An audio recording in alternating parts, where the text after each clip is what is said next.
So today we are going to continue with the same chapter, the Mauryan Empire, which was founded by Chandragupta Maurya in the 3rd to 4th century BC. Okay? In the previous classes, we have learned about the sources and a brief political history about the Maurya, starting from Chandragupta Maurya, Bindusara and Ashoka. Today, now we'll learn about the administration of the Mauryan Empire. The Mauryan Empire, which was founded by Chandragupta Maurya, was further extended by his son Bindusara and Ashoka. Now, if you see the map here, rough map of India, this can be the extent of the Mauryan Empire. So, as I told you in the previous class, the Mauryan Empire was said to be an all-Indian empire in ancient India. Okay? Now, when you study about the Mauryan administration, what we are trying to study is how the entire empire was looked after or administered during the Mauryas or by the Mauryas. Now, to know about the administration of the Mauryas, we have the sources. The sources from where we come to know about the Mauryan administrations are: number one, the Arthashastra written by Chanakya or Kautilya.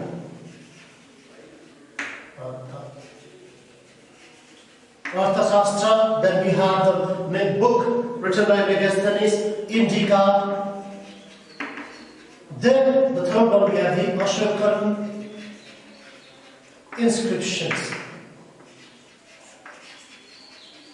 Now these are the sources to know from where we come to know about the Mauryan administration. The Arthashastra or Chanakya gives us a lot of information with regard to the duties of a king, what he has to do, what he did, how he looked after the entire province or the entire kingdom. And we also get about the revenue system at that time. From Megasthenes' book, Indica, we come to know about the administration of the provinces, of the cities, etc. So these are the sources from where we come to know about the administration of the huge Mauryan Empire. Now, to begin with, the entire empire was divided into provinces. First and foremost, it was divided into provinces.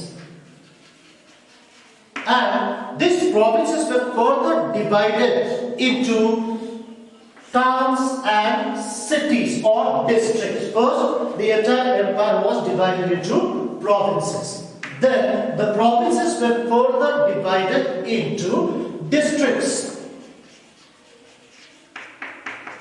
And the districts were divided into cities, then the villages. And all these were looked after by people or persons appointed by the ruler. And we'll be going step by step how the provinces were administered, who looked after it, how the districts were looked after it. We'll be going step by step. In general, we'll be learning about the Mauryan administration. Now, the sources. We already know the sources are the Arthashastra, Indica and the Ashokan inscriptions. The entire empire was divided into what? Provinces. The provinces were further divided into districts, then the cities and the villages. Now, we'll be learning about the administration, how the Mauryan Empire was administered. First and foremost, the Mauryan Empire had a centralized administration. Centralized administration, which means all the entire empire, as we have seen in the previous chapter, was looked and controlled by the central government, or to say the king himself. The king himself. Now, the Mauryan Empire had what? Centralized administration, where the king was all in all. The king was all in all. That means he was all powerful. And he was the one who made the law. He was the one who took the decisions. and he was the one who looked after the administration. He was the commander of the armed forces. He was the one who led the battle and so on. Which means all the powers revolved around the king. The king was all in all and all powerful. And king was assisted by the ministers who were appointed by the king himself. Now, the king was assisted by ministers, or there was Mantri Parishad. Mantri Parishad. Okay, that means the council of ministers. The council of ministers. So the duties of the king was quite big, plenty, and he was assisted by the Mantri Parishad, or the ministers who were appointed by the king himself. And while appointing the ministers, they were done in a very, very clever way. Only the clever, brave, and the witty ones were appointed as ministers in order to assist the king. Now, this council of ministers, or the Mantri Parishad, not only assisted or helped the king in administration, at times they played a role of a check. They checked the functioning or the actions of the king. And at times, the Mantri Parishad could also take certain decisions in the absence of the king. But after they take a decision, they had to inform the king what decision they had taken. Okay? So, the modern administration, what kind of administration it was? It was a centralized administration where the king was all in all and king was all powerful. He took all important decisions. He was the supreme commander-in-chief. He led the battles and so on. And he was assisted by whom? The Mantri Parishad, which is also known as the council of ministers, who were appointed by the king himself. Okay? Now, the next one will be going to this council of ministers. We have finished centralized administration. Number 2, I'm talking in the entire kingdom, okay, entire empire. Are you following? Now, the next important feature under the Mauryan Empire was the espionage system. Espionage system, or known as the spy system. Okay? Now, there were officers, there were ministers, and the entire empire was divided into provinces. The provinces were looked after by governors and other officials. Now, the king, one of the important features of the modern administration was the espionage system, or the spy system, which means the king had spies. The king had appointed spies. There was a good network of spy system in the entire empire. The king appointed spies who informed the king about what is happening in and around the empire, what the officer is doing, whether the officer is performing the duty or not. All this were informed or told to the king by the spies appointed by the king. The spies spied on the ministers, the governors, and also the people, and at the same time about the enemies also. So the king got all the information from the spies, and the spies also told the king the condition of the people, whether the people in the city or the empire was happy, what problems they were facing and all these things were told to the king, or the king came to know about it through the spy system or the espionage system. The next one we'll be seeing about is the revenue system. The revenue system. Now, the empire collected revenues, or the taxes. Okay, taxes were collected from the land, the mines, for the sale of goods and commodities, export, import, and so on, and even from agriculture. These were the ways how the revenues were collected by the officers, or the royal treasury was filled with the revenues collected, okay, from different places. From where? Different places, such as mines, forest, agriculture, and so on. And the tax amount supposed to be paid would vary from 1/3 to 1/6 of the total production. Okay? Whatever is produced or whatever person has produced in a village or a place, he either had to pay 1/3 of it or 1/6 of it, depending from person to person or place to place.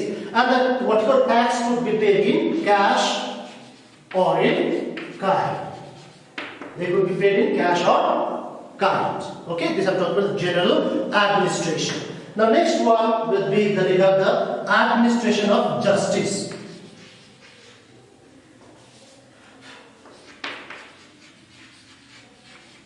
Justice. There was a lot of peace and order which prevailed in and around the empire. And from the book Indika, written by Megasthenes as well as Arthashastra, we come to know that there was a criminal punishment.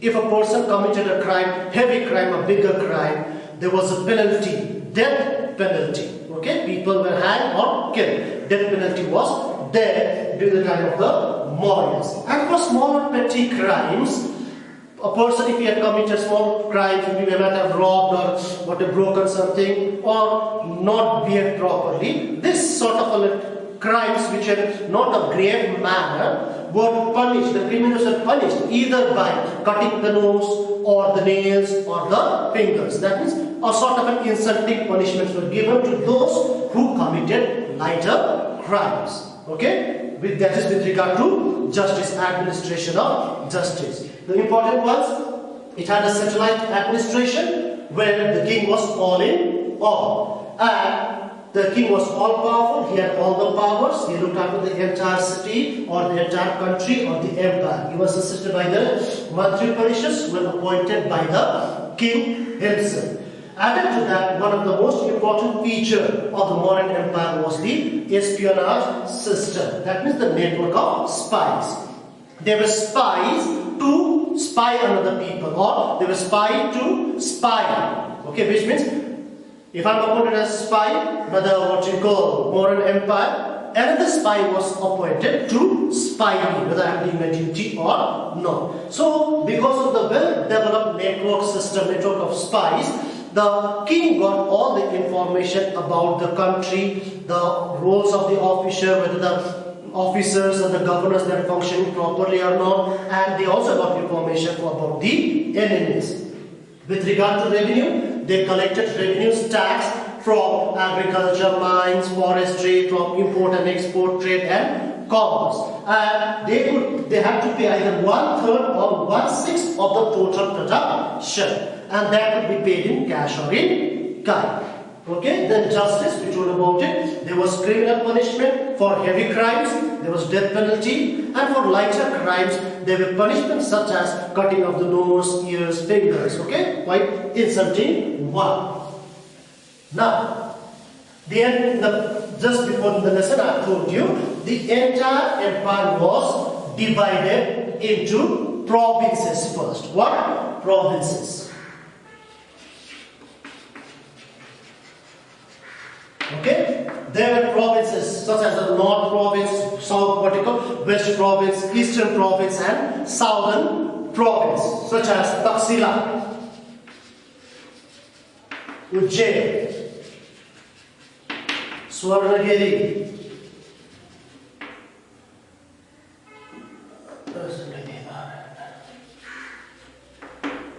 Taxila, Ujjain, Swarnagiri, Tosali, and Kalinga.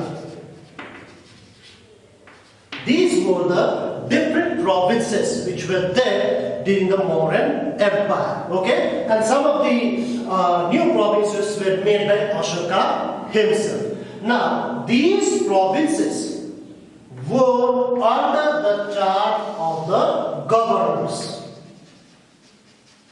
Under the charge of the governors. Now, the governors were the members of the royal blood. Members of the royal blood means the princes or the successor of the emperor or the blood relatives of the emperor or the king were appointed as governors in order to look after the provinces, and these governors were responsible and answerable to the king, and they were responsible for the administration of the provinces. Okay, even Ashoka was appointed as a governor in Taxila. There was a disturbance going on in Taxila by Bindusara. Okay, the entire empire was divided into provinces. And these provinces were looked after by the governors who were the members of the royal blood. And some of the provinces were Taxila, Ujjain, Swarnagiri, Tosali, Kalinga, etc. Got it? Next one, the provinces were further divided into districts. Further divided into districts. Okay? Now, and the districts were looked after by the officers which were appointed by the governor or the king himself. And three different type of officials who were there to look after the administration of the districts were Rajukas, Yuktas, and Mahamatras. Okay? So these were the officials or the officers which were appointed either by the governor or the king himself, the Mauryan emperor himself, to look after the districts, administration of the districts and so on. Now in the districts, what happens is they looked after the roads, buildings, etc., the needs of the people and so on. That you need not know much, okay? Fourth one, the districts were further divided into cities. They were divided into cities. And the cities were looked after by officers known as Nagaraka.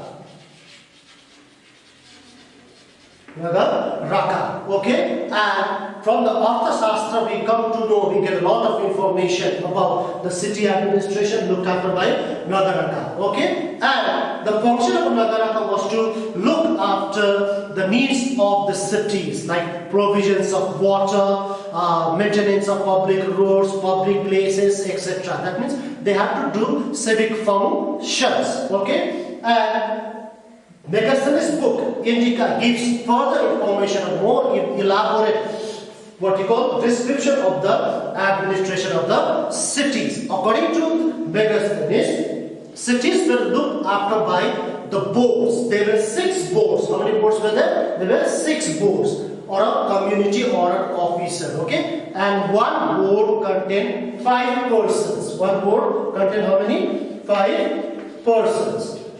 Okay, that is according to Megasthenes. Cities were looked after by whom? The Nagaraka. Okay, Megasthenes says there were 6 board members, and each board had what? 5 members to look after the administration of the cities and the needs of the people. Do you get it or not? Then, now these people had to look after the trade, commerce, and let the foreigners come and all their welfare, their needs and etc. were to be looked after by the Nagaraka. And further, the cities as now of today were divided into villages. Okay, Gramika, Gramin, all, there was a head of the village who looked after the village administration. But overall what happens is, the entire kingdom, though it was divided into provinces, districts, cities and all, was all centralized. Everything came under the direct command of the Mauryan emperor. Because it had a centralized system of administration. Is it clear?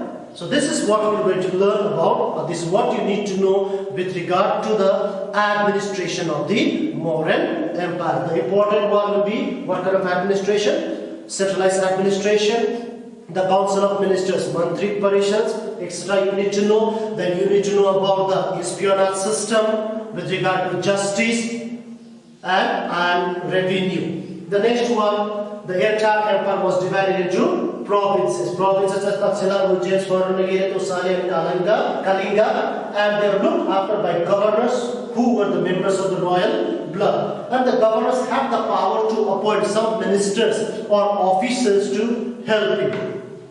Provinces were further divided into districts, and the districts were looked after by officers known as Rajakas, Yukas, and Mahamatras. That means to look after the needs of the people. The districts were further divided into cities. Cities were looked after by people, person or officer known as Nagaraka. Then we come down to the villages and so on. Okay? So this much for today with regard to the administration of the Mauryan Empire. In the next class we will be learning about the last important topic, that is Ashoka and his Dhamma, and what Ashoka's Dhamma mean and what are the teachings of Ashoka according to his Dhamma. So till then, stay safe, take care, study well, and do your works sincerely and properly. Have a good day. Thank you.